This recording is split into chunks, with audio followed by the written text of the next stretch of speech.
Welcome to This Explainer. Today, we're diving into a truly mind-blowing ancient debate pulled straight from the Mahabharata. We're going to explore a story of absolute cosmic proportions, but one that revolves around a deeply human emotion, anger. We'll be looking at exactly how this ancient text wrestles with the destructive power of wrath and the moral obligation of anyone who just stands by and witnesses injustice. Picture this. We are starting right in the middle of a massive cosmic crisis. There's a sage named Aurva, and his anger is so intensely hot, so completely absolute, that out of sheer rage, he's made a terrifying vow to literally burn down the entire universe. And the crazy thing is, he isn't just throwing a tantrum. He possesses the actual, tangible power to consume all the worlds with the fire of his wrath. Which really begs the ultimate question, right? If wrath literally has the power to end the world, can it ever be considered righteous or even necessary? We're so often taught that anger is inherently bad, something that just has to be suppressed.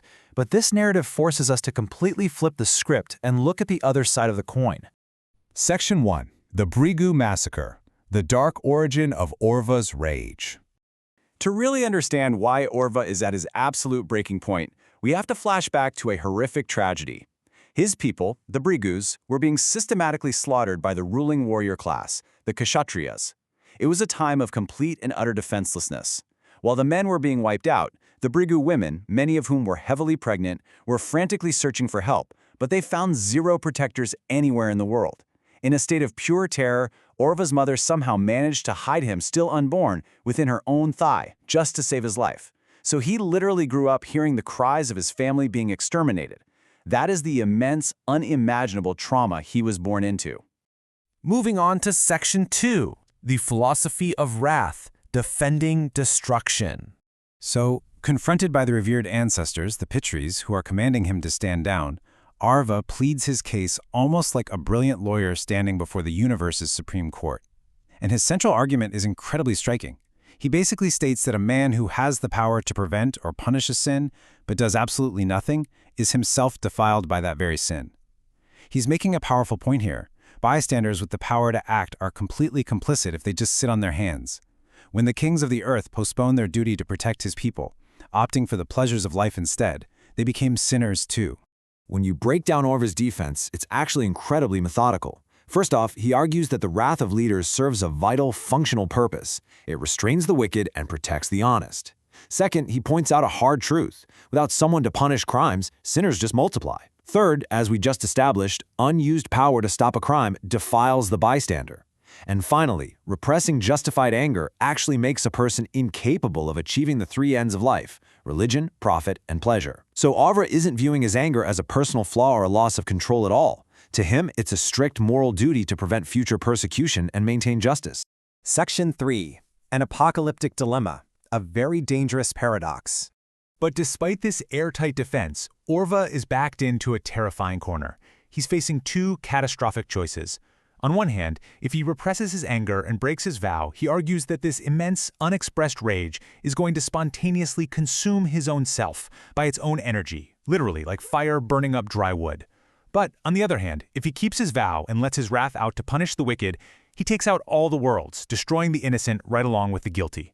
Realizing he's in a total stalemate, he turns back to the ancestors and essentially says, "Direct me as to what may benefit both myself and the worlds." He's begging for a way out, a solution that honors his vow, saves him from spontaneous combustion, and somehow spares the universe from absolute annihilation.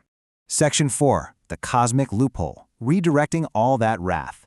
And the ancestors absolutely deliver here. They don't invalidate his feelings for a second. Instead, they propose the ultimate cosmic legal technicality, and it happens in 3 brilliant steps. Step 1. Acknowledge that the universe, everything in creation, is fundamentally made of and dependent on water. Step 2. Take the physical fire of his wrath and cast it directly into the ocean. Step 3. That fire will eternally consume the waters of the great ocean. By doing this, he is technically consuming the world, because the world is water. This renders his vow totally true, protecting his integrity, but crucially, it does it without actually destroying the gods, mankind, or the earth itself. And finally, Section 5, the ocean's fire, a truly poetic conclusion. Aurva totally buys into this workaround. He hurls his world-ending wrath straight into the ocean, the domain of the water god Varuna. And down there, it transforms into the Vadavamukha, this massive, fiery horse's head just chilling in the great ocean. It was created purely from Aurva's wrath, and it eternally sits in the depths, safely consuming the waters.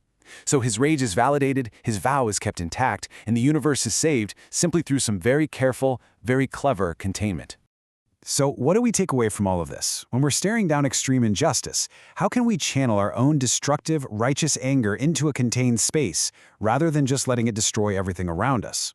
How do we acknowledge and harness that fiery wrath without letting it burn down our entire world?